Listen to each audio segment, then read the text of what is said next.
साथियों, पुनः नमस्कार आप सभी को।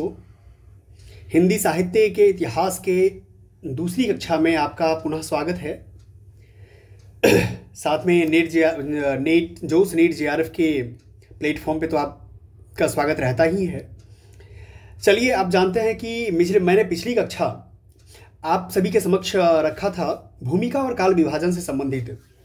आज उसी के सिलसिला को आगे बढ़ाते हुए आपके समक्ष एक नए आ रहा है हिंदी साहित्य का आदिकाल, जिसको वीर गाथा काल भी बोलते हैं, आचार्य रामचंद्र शुक्ल के शब्दों में, जिसका संबद्ध टाइम पीरियड जो मैंने काल विभाजन में किया था, जिसका था 1050 से लेकर 1375 के बीच में। ठीक है, इसी को मैं आगे बढ़ाता हूँ।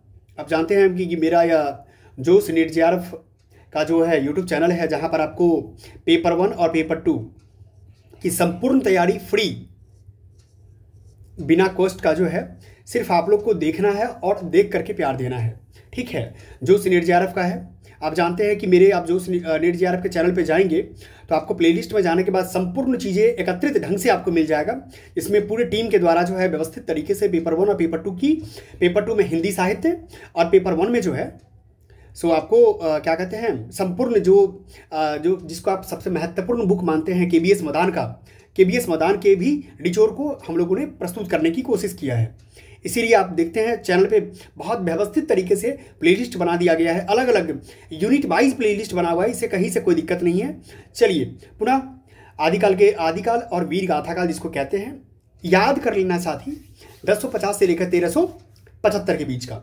ठीक है, तो अब हम इसी को आगे बढ़ाते हुए जो हम लोग बेसिक तौर पे हम लोग देखेंगे कि क्या जो अगला जो आदिकाल या वीर गाथा काल जिसको कहते हैं हम लोग, ये वीर गाथा काल में किस तरीके से स्टार्टिंग होती है। लेकिन अब मैं बता देता हूँ पुनः कि आप हिंदी साहित्य विषय जिस किसी भी एग्जाम्स में आपको पूछे जाने की संभावना है, प्रश्न बनते हैं, आप अगर तैयारी कर रहे हैं, चाहे वो यूजीसी नीट जेआरएफ की तैयारी कर रहे हैं, टीजीटी पीजीटी की तैयारी कर रहे हैं, किसी असिस्टेंट प्रोफेसर की तैयारी कर रहे हैं हिंदी साहित्य विषय से, तो आपके लिए समझिए कि ये रामबाण होने वाला है हिंदी साहित्य का इतिहास, आचार्य रामचंद्र शुक्ल की पुस्तक, जो कि मैं बहुत ही संक्षिप्त और बहुत ही अच्छे तरीके से, कस्टमाइज तरीके से आपके सामने प्रस्तुत कर रहा हूँ। साथ में नोट्स भी बनवा दे रहा हूँ, जिसको हैंड रेडिटेड नोट्स कहते हैं, जिससे कि आपको रिविज़न करने वक्त बहुत ज़्यादा परेशान ना होना पड़े। चलिए स्टार्ट करते हैं। और आपको मेरे डिस्क्रिप्शन बॉक्स में टेलीग्राम का लिंक दिया हुआ है, जहाँ पर आपको नोट्स भी मिल जाएगा। साथ में प्रत्येक दिन का अपडेट्स क्या क्या हो रहा है, ये सारी चीज़ आपको मिलती रहेगी।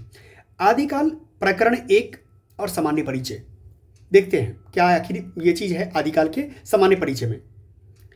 प्राकृत की अंतिम अपभ्रंश उपव्यवस्था से ही हिंदी साहित्य का आविर्भाव माना जाता है। ठीक है, जब से समझ लीजिए कि प्राकृत का जो अंतिम अपभ्रंश की व्यवस्था से शुरुआत हुआ था, उसी समय से हम लोग क्या मानते हैं, हिंदी साहित्य का आविर्भाव का मतलब जन्म या शुरुआत मानते हैं। उस समय उसे गाथा कहते थे, क्या कहने से प्राकृत का बोध होता था। ठीक है, गाथा जिसे नहीं कुछ भी कहते, कहानी का गाथा या कोई भी चीज़ का काल का गाथा या किसी भी चीज़ का गाथा। ठीक है, वैसे ही दोहा या दुहा कहने से अपभ्रंश या प्रचलित काव्य भाषा का पद्य समझा जाता था। ठीक है, अब अपभ्रंश या प्राकृत भाषा हिंदी के पद्यों का सबसे पुराना पता तांत्रिक और योग मार्गी बौद्धों की सांप्रदायिक रचनाओं के भीतर विक्रम की 7वीं शताब्दी के अंतिम चरण में लगता है। कब लगता है? विक्रम संवत जिसको कहते हैं, उसके 7वीं शताब्दी के अंतिम चरण में लगता है। अब कहते हैं यहाँ पर 2 राजा का नाम है, एक मुंज है और एक भोज है। मुंज राजा है और भोज राजा है, इसको नाम याद रखना। मुंज और भोज के समय संवत 1050 के लगभग तो ऐसी अपभ्रंश या पुरानी हिंदी का पूरा प्रचार शुद्ध साहित्य या काव्य रचनाओं में भी पाया जाता है। ठीक है, अब देखिए जो सही तरीके से है, डेट हो गया, इंपोर्टेंट नाम हो गया, राजा का नाम हो गया, किसके समय में इसका संरक्षण मिला, उसका हम लोग देखेंगे। ठीक है, अब हिंदी साहित्य का आदिकाल जो है, आदिकाल का संबंध जो है 1050 से लेकर के क्या है 1375 तक, अर्थात महाराज भोज। अब जानते हैं कि आपको एक प्रश्न आया होगा, जो आप अगर दिसंबर 2025 का टारगेट कर रहे हैं, तो मिशन बना रहे हैं, तो आपको याद होगा कि जून में जो प्रश्न आया था, इससे क्वेश्चन रिलेटेड आ गया था, यहीं से जून 2025 के पेपर में। आपको वो पेपर मेरे यूट्यूब चैनल पे आपको जाएंगे, प्लेलिस्ट में आपको मिल जाएगा। ठीक है, जब PYQ में आप जाएंगे तो PYQ में आपको ऑलरेडी मिल जाएगा यहाँ पे, जिसमें लिखा हुआ है कि महाराज भोज के समय से लेकर हम्मीर देव के समय के कुछ पीछे तक माना जा सकता है। यद्यपि जनश्रुति इस काल का आरंभ या पीछे ले जाती है। संवत 770 से में भोज के पूर्व पुरुष राजा मान के सभासद पुष्य, सभासद मतलब उसका एक कह सकते हैं कि राजा था, किसी बंदीजन का दोहों में एक अलंकार ग्रंथ लिखना बताती है। अब कहता है कि शिव सिंह सरोज, अब शिव सिंह सरोज पर इस पर कोई प्रमाण नहीं उपलब्ध है। अब फिर आगे कहता है कि आदिकाल की इस दीर्घ परंपरा के बीच प्रथम 150 वर्ष के भीतर तो रचना ही किसी विशेष प्रवृत्ति का निश्चय नहीं होता है। जैसे धर्म, नीति, श्रृंगार, वीर सब प्रकार की रचनाएं दोहों में मिलती है। इस अनिर्दिष्ट लोक प्रवृत्ति के उपरांत जब से मुसलमानों की चढ़ाइयों का प्रारंभ होता है, आप देखेंगे इतिहास के अगर छात्र हैं आप, और इतिहास आपका बैकग्राउंड कभी न कभी किसी ने किसी दौर में रहा है, चाहे वो सिविल सर्विसेज के दौर में रहा है, चाहे किसी भी या ग्रेजुएशन के बैकग्राउंड में, तो आपको याद होगा कि जो मुस्लिम समुदाय का जो प्रारंभ होता है हमारे भारत देश पर आक्रमण का, उस 7वीं ईस्वी से स्टार्ट हो जाता है, 7वीं 8वीं ईस्वी से स्टार्ट हो जाता है। तब से हम हिंदी साहित्य की प्रवृत्ति एक विशेष रूप से बढ़ती हुई पाते हैं। राजश्रित जो राजा जिसको पोषण करने का काम करता है, जिस कवि का काम पोषण करने का काम, इसको क्या बोलते हैं? राजश्रित कवि बोलते हैं। चारण जिस प्रकार नीति, श्रृंगार आदि के फुटकल दोहे राज सभाओं में सुनाया करते थे, उसी प्रकार अपने आश्रयदाता जो है राजाओं के पराक्रमपूर्ण चरितों या गाथाओं का वर्णन भी कर। जैसे कवि का क्या काम होता था? कवि का काम होता था क्या कि अपने राजाओं का जो उनके वीरता के बारे में बताना अपनी सभा की में, ठीक है, राजसभा में, जिससे क्या होता, राजा प्रसन्न होते थे और उसको पोषण करने का काम करते थे। यही प्रबंध परंपरा रासों के नाम से पाई जाती है, जिसे लक्ष्य करके इस काल को हमने वीर गाथा काल कहा है। अब आप देख लीजिए, शुरुआत में ही मैंने लगा दिया था, आपने देखा कि आदिकाल को ही वीर गाथा काल हम लोग कहते हैं। क्यों वीर गाथा काल क्यों कहते हैं? क्योंकि शुरुआत के ही आप जाएंगे, क्यों इसका रीजन अगर जानना चाहते हैं कारण, तो आपको इसका जो पहला वीडियो है, पहला वीडियो में ही मैंने बताया है कि 12 पुस्तक में से 10 पुस्तक में वीर गाथा की बात की गई थी। ठीक है, आप इसको और डिटेल जानना चाहते हैं तो आपको पहला वाला वीडियो जरूर देखिए। दूसरी बात, इस आदिकाल के संबंध में ध्यान देने की यह है कि इस काल की जो साहित्यिक सामग्री प्राप्त है, उसमें कुछ तो असंदिग्ध है और कुछ संदिग्ध है। अब असंदिग्ध सामग्री जो कुछ प्राप्त है, उसकी भाषा अपभ्रंश अर्थात प्राकृत भाषा, प्राकृत की रूढ़ियों में बहुत कुछ बद्ध, हिंदी जिसको कहते हैं हम लोग प्राकृत भाषा बोलते हैं। ठीक है, इस अपभ्रंश या प्राकृत भाषा हिंदी का अभिप्राय यह है कि उस समय की ठीक बोलचाल की भाषा नहीं है जिस समय की इसकी रचनाएं मिलती है, या उस समय के कवियों की भाषा है। कवियों के काव्य परंपरा के अनुसार साहित्यिक प्राकृत के पुराने शब्द तो लिए ही हैं, जैसे पीछे की हिंदी में तत्सम संस्कृत शब्द भी लिए जाने लगे हैं। विभक्तियां, कारक चिन्ह, क्रियाओं के रूप आदि भी बहुत कुछ अपने समय से कई सौ वर्ष पुराने रखे गए। बोलचाल की भाषा घिस घिस आकर बिल्कुल क्या हो गया, जिस रूप में आ गई थी, सारा वही रूप न लेकर कवि अगर कवि चारण देता है तो आप घबराएंगे नहीं कि चारण होता क्या है। आदि भाषा का बहुत कुछ वह रूप व्यवहार में लाते थे उनसे कई सौ वर्ष पहले भी कवि परंपरा चली जाती थी। ठीक है, अब हम आते हैं आगे कि अपभ्रंश के जो नमूने हमें पद्यों में मिलते हैं वह उस काव्य भाषा के हैं। किसके हैं? वह उस काव्य भाषा के हैं जो अपने पुरानेपन के कारण बोलने की भाषा से कुछ अलग बहुत दिनों तक, आदिकाल के अंत तक, क्या उसके कुछ पीछे तक पोथियों में चलती पड़ी। किस कहाँ चलती पड़ी? पोथी में चलती पड़ी। अब कहते हैं विक्रम की 14वीं शताब्दी के मध्य में एक और, कहाँ है? विक्रम की 14वीं शताब्दी के मध्य में एक और तो पुरानी परंपरा में कोई कवि संभवतः सारंगधर हम्मीर की वीरता, कौन है? सारंगधर हम्मीर की वीरता का वर्णन ऐसी भाषा में कर रहे थे। तो ये आपको टाइम पीरियड भी याद रखना पड़ेगा, जैसे क्या कर रहे थे वो मैं आपको बताता हूँ। ठीक है, अब ये देखिए क्या कहता है। कहता है क्या, दोहे के रूप में है, चलिया वीर हम्मीर पाउभर मैनी कहीं पर दिगमग नह अंधार धुरी सुरह अच्छाई नहीं। तो ये आपको दोहा है, ये याद नहीं करना है, लेकिन इस तरह की भाषा का प्रयोग अगर जहाँ भी किया जाता है तो आपको ध्यान में रखना पड़ेगा कि ये कहाँ की भाषा है, ये आदिकाल, ये वीर गाथा काल की भाषा है। दूसरी ओर जो अमीर खुसरो थे, जो मियाँ दिल्ली में बैठे, ऐसी बोलचाल की भाषा में पहेलियाँ और मुकरियाँ अब ये भी कभी पूछा जा सकता है कि पहेली और मुकरी पर एक जो एकाधिपत्य जमा हुआ था किसका था, तो ये अमीर खुसरो का था। ठीक है, अब हम चलते हैं आगे। जैसे एक देखिए, आप इसको कह सकते हैं, इसका आपसे मैं पूछूंगा, आप कमेंट कर सकते हैं। एक नार ने अचरज किया, सांप मार पिंजरे में दिया, इसको क्या बोलते हैं? एक नार ने अचरज किया, सांप मार पिंजरे में दिया, इसको क्या बोलते हैं? ठीक है, इस प्रकार आप कमेंट कर सकते हैं, इसका आंसर क्या होगा। सो इस प्रकार 15वीं शताब्दी में एक और तो विद्यापति बोलचाल की मैथिली किसका है? विद्यापति की मैथिली के अतिरिक्त इस प्राकृत भाषा पुरानी काव्य भाषा भी बनते रहे। ठीक है, यहाँ दिया हुआ है। दूसरी ओर कबीर अपनी अटपटी बानी इस बोली में भी सुना रहे थे। ठीक है, यहाँ पर लिखा हुआ है। सारांश यह है कुल मिलाकर के कि यह एक अपभ्रंश की यह परंपरा विक्रम की 15वीं शताब्दी के मध्य तक चलती रही। कब तक चलती रही? 15वीं शताब्दी तक चलती रही। आपने देखा भी कि इसका टाइम पीरियड भी क्या था, 1050 से लेकर के 1375 के बीच में था। कब से था? 1050 से लेकर 1375 के रूप में गाथा काल के रूप में किन्होंने नामकरण किया? आचार्य रामचंद्र शुक्ल। किस पुस्तक में? हिंदी साहित्य का इतिहास। किसमें? हिंदी साहित्य का इतिहास।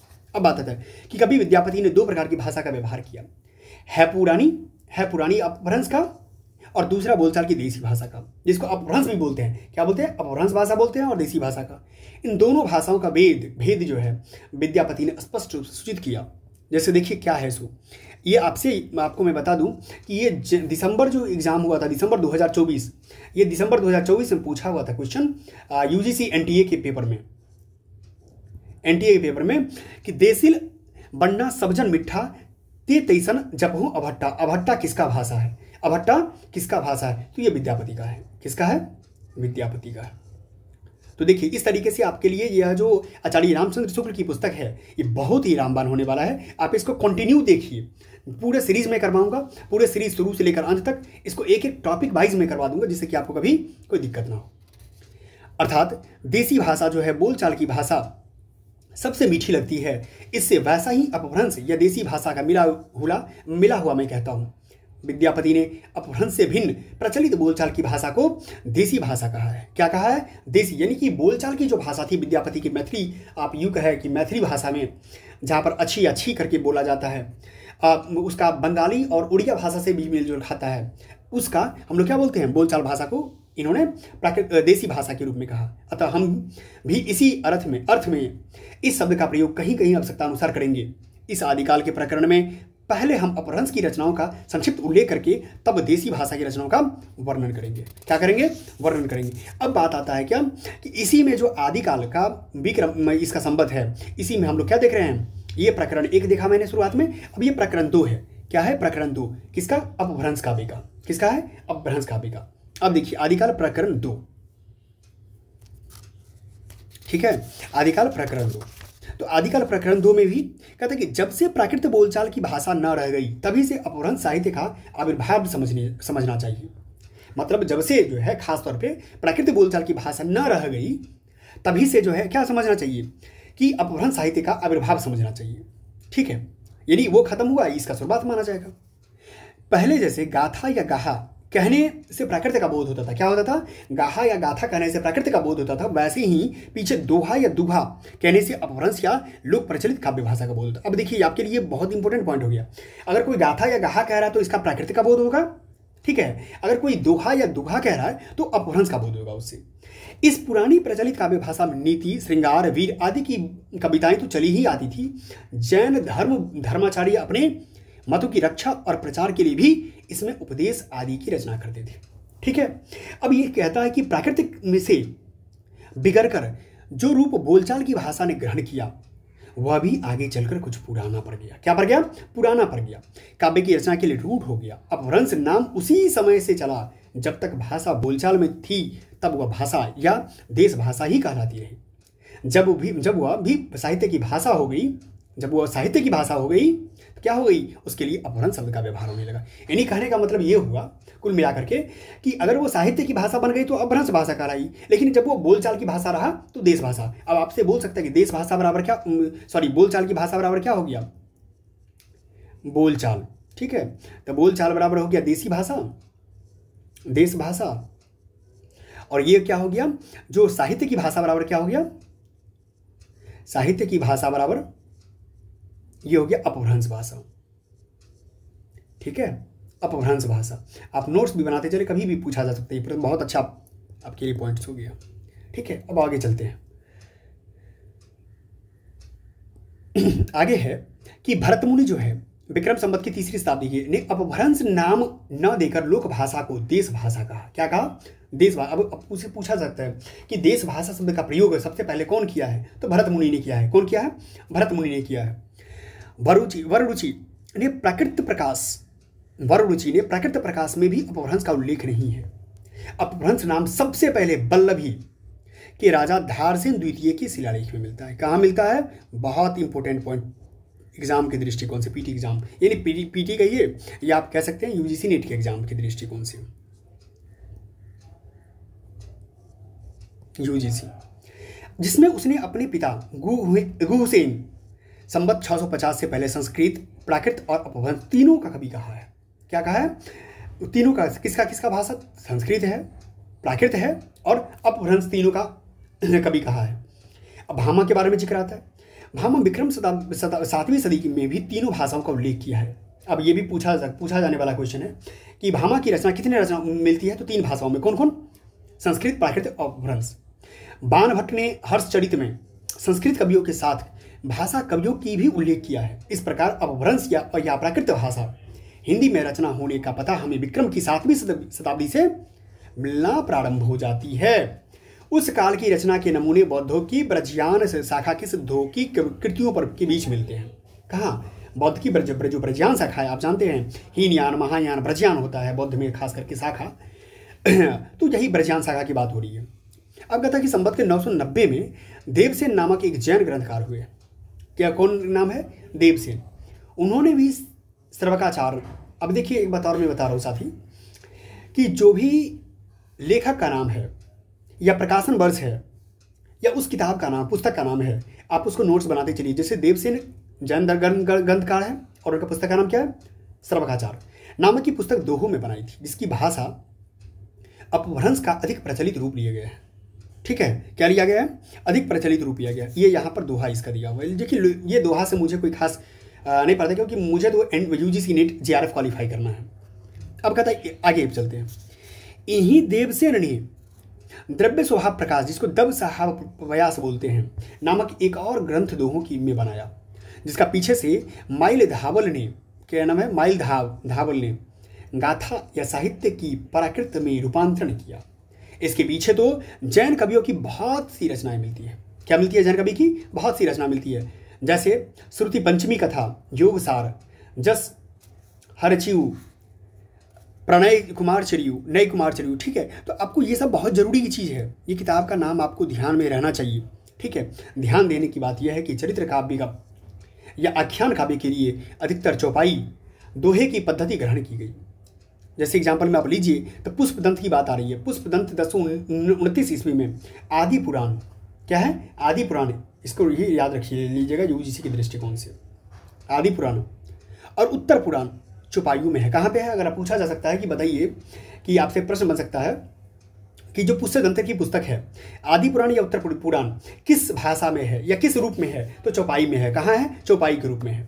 कब है ये पुष्पदंत का टाइम पीरियड क्या है, 1029, क्योंकि आपको क्रोनोलॉजी जब पूछेगा तो आपको ये टाइम पीरियड याद होना बहुत जरूरी है। ठीक है, उसी के आसपास का एक है जसहर चिरियु, ये क्या है, ये हर चरित्र है, ये भी चौपाइयों में रखा गया है। ये यहां पर आप देख रहे हैं। अब कहता है चौपाई जो है दोहे की यह परंपरा हम आगे चलकर सूफियों की प्रेम कहानियों में, तुलसी के रामचरित्र में तथा छत्र प्रकाश, ब्रजविलास, शबल सिंह चौहान में, महाभारत आदि इत्यादि अनेक आख्यान कवियों में पाते हैं। अब मैं चाह रहा हूं, क्या आप लोग मुझे कमेंट कीजिए कि जैसे हिंदी साहित्य का इतिहास हम पढ़ा रहे हैं, ठीक है, तो हिंदी साहित्य के इतिहास से जितने भी प्रश्न अभी तक यूजीसी नेट के में बना है, मैं चाहता हूं कि आपको वो भी प्रश्न साथ ही साथ करवा दूं। इससे क्या होगा कि आपके अंदर प्रश्न और कॉन्सेप्ट दोनों करने का क्या हो जाएगा, सतत अभ्यास हो जाएगा। ठीक है, मैं वही चाह रहा हूँ, कोशिश कर रहा हूँ कि आपका वो हो जाएगा तो बहुत सही रहेगा। बौद्ध ग्रंथ विकृत होकर वज्रयान संप्रदाय, क्योंकि आपको पता है कि शुरुआत में बौद्ध ग्रंथ का क्या था, हीनयान था, फिर महायान संप्रदाय आया और फिर वज्रयान आया। जो वज्रयान संप्रदाय के रूप में देश के पूर्वी भागों में बहुत दिनों तक चला आ रहा था। इन बौद्ध तांत्रिकों के बीच वामाचार अपनी चरम सीमा पर था। क्या नाम था? वामाचार। क्या नाम है? वामाचार। आपको पूछा जा सकता है कि बताइए वामाचार जो है किस संप्रदाय से था, तो ये वज्रयान संप्रदाय से था। ठीक है, ये बिहार से लेकर के आसाम तक फैले हुए थे। कहाँ तक? बिहार से लेकर के आसाम तक। और ये सिद्ध कहलाते थे। 84 सिद्ध की जो बात आती है, 84 सिद्ध इन्हीं में से एक हुए हैं जिनका परंपरागत स्मरण जनता को अब तक है। इन तांत्रिक योगियों को लोग अलौकिक शक्ति संपन्न समझते थे। अब सोच के देखिए कि ये जो अलौकिक शक्ति वाले लोग हैं, ये 84 सिद्ध वाले लोग यही कहते थे। ये अपनी सिद्धियों और विभूतियों के लिए प्रसिद्ध थे। राजशेखर की पुस्तक का नाम है कर्पूर मंजरी। क्या नाम है? राजशेखर की पुस्तक का नाम कर्पूर मंजरी में भैरवानंद नाम से एक ऐसे ही सिद्ध योगी का समावेश किया गया है। आपसे पूछा जा सकता है क्वेश्चन, ये एग्जाम के दृष्टिकोण से ये याद रखना है आपको।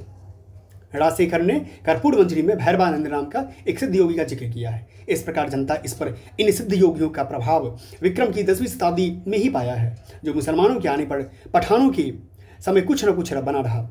बिहार में